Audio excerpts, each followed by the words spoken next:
So much breaking nuclear news this week. Let's dive right into the price action first. The Sprott Uranium Miners ETF was down 6.92% on the week. Compare that to some other growth assets out there. The ARK Innovation ETF down 13.31%. So a broad-based market meltdown last week because inflationary pressures came in hotter than expected globally, sparking fears that inflation has not peaked globally and the Federal Reserve will have to tighten interest rates even faster than expected and not pivot sooner, which is causing the entire global economy to slowly grind to a halt. We will dive into the macroeconomic landscape, looking at the underlying charts in a different video. But for now, let's dive into the underlying fundamentals of the bullish case for nuclear energy, nuclear power, uranium as a fuel source.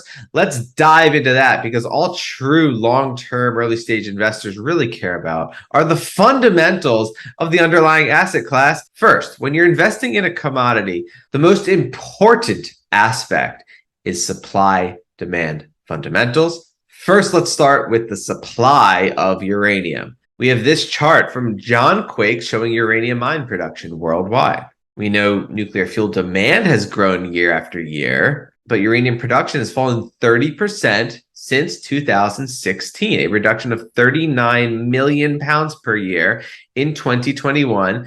So we have a shrinking above ground supply. And while mine production is being curtailed, while the supply is getting squeezed and tightened, you have the Sprott Physical Uranium Trust accumulating, taking pounds off the market. This is total pounds of uranium held by the trust. It continues to grow. They have no reason to ever need to sell it.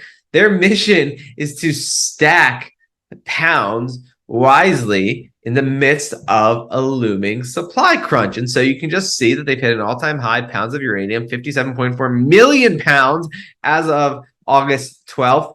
This chart shows daily cumulative pounds of uranium acquired by trust. So the yellow line is the cumulative pounds and the green bars are daily pounds acquired. Steady buying. We haven't seen a big spike in a while, but almost guaranteed that if they continue this, the trend is your friend in terms of bullish upside and scarcer supply. And so one big threat to all of this, a looming threat that people might point to, is that you have the biggest companies in the world like Cameco, like Kazatomprom, which are making record profits right now with the higher spot price. The concern is that these big companies are just going to flood the market and try to cash out as much as possible with their massive supply by just bringing it online and flooding the market. We've talked in prior videos about how Cameco has literally zero intention of doing that. Well, here is an update. They are committed to market discipline. This comes from John Quake's 2018 to 2023 production discipline extended through 2024. Through 2020 and 2021, their supply output plummeted due to COVID. Now they are committed to a strategy driven by value and not production volume. So you can see their vision through 2024 is to just reach levels that they were already at in 2016. So they're not going to flood the market. This is the goal. And so that concern can finally be taken off the table. The supply crunch just keeps getting worse. In the meantime, Rolls-Royce plans to roll out its small modular reactor program, creating 40,000 British jobs, 3 new factories. Per John Quake's, Rolls-Royce's nuclear SMR plan is to construct 16 470 megawatt factory built reactors that together add 7.5 gigawatts of new nuclear capacity, requiring circa 3.5 million pounds of uranium per year for 60 plus years. Just more demand picking up in a supply drought. So now we're moving into the demand side and the wall of money that is coming into this space, chasing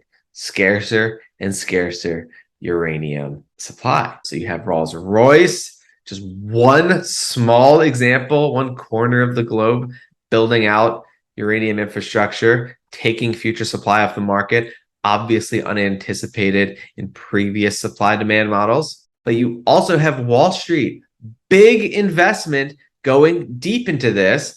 We know that the European Union has classified nuclear power as a green energy source.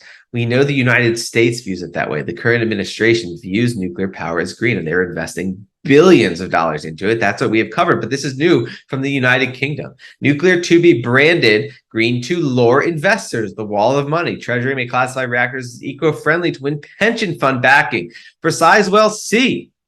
And so the UK is catching up to the rest, classifying this as a green energy source wisely, because big asset managers now vie over their ESG credentials and are fearful of plowing money into large long-term projects such as Sizewell C while under pressure to purge their portfolios of dirty energy. This is the wall of money coming into play. Big asset managers flowing funds into this space. This is just a glimpse into what's going on behind the scenes with Wall Street and the big money. It is crucially important to have a high ESG score in this day and age. And so that's just one example. The UK trying to cater to this massive amount of potential investment capital, which wants to invest in green energy like uranium. Now, here is another signpost of this. Bill Gates' nuclear startup wins $750 million, loses sole fuel source. TerraPower notches a record-setting investment round led by South Korea's SK, but it has no supplier of the enriched fuel it needs, now that sourcing from Russia is off the table. This article sums up the supply crunch in a nutshell. We have hundreds of millions of dollars flowing into the space, absolutely massive demand around the world, but not enough supply to compensate, which is why the cost to get uranium out of the ground and the spot price and the miners that produce this stuff should all rise in value. TerraPower's Natrium fast reactor design is radically different from the design of traditional nuclear reactors. For starters, it's smaller. Typical reactor in the US produces 1,000 megawatts of power. TerraPower's first demonstration reactor, now being planned for site in Wyoming, will have a capacity of 345 megawatts. The smaller size could enable the reactor to be built cheaply in a factory, not expensively. Please have the long-term vision for this. We're talking mass-produced power generation companies and sites all around the world. That's why I say the world will run on uranium. The Natrium reactor will also use a different fuel and a different coolant than standard nuclear reactors. It will be fueled by high-assay, low-enriched uranium, which is enriched with more uranium than the fuel used in traditional nuclear plants, and the coolant will be high-temperature liquid sodium instead of water. One big new problem for TerraPower emerged earlier this year. Its fuel source, the only facility currently able to supply commercial quantities of HALEU, is in Russia. That wasn't a great situation even before Russia invaded Ukraine. Now that the war in Ukraine has been grinding on for 6 months, it shows no signs of resolution. Relying on fuel source from Russia is untenable. TerraPower did just get good news this week when President Biden signed the Inflation Reduction Act. The legislation included $700 million to help build up a domestic supply chain for HALEU. The funding could give a boost to the U.S. Department of Energy's plans to launch a congressionally authorized HALEU availability program. TerraPower does not have the wiggle room to delay. If it does not complete its demonstration project by 2028, it stands to lose out on up to $2 billion in federal funding from the U.S. Department of Energy's Advanced Reactor Demonstration Program and the opportunity for expedited federal regulatory reviews. So Bill Gates, this massive company, everyone is incentivized to raise the spot price of uranium to get this fuel source out of the ground. And that's good news for everyone involved in this industry. The nuclear industry has been threatening a renaissance for decades, but deployment of new nuclear power has never tracked the aspirational rhetoric. Is that finally changing?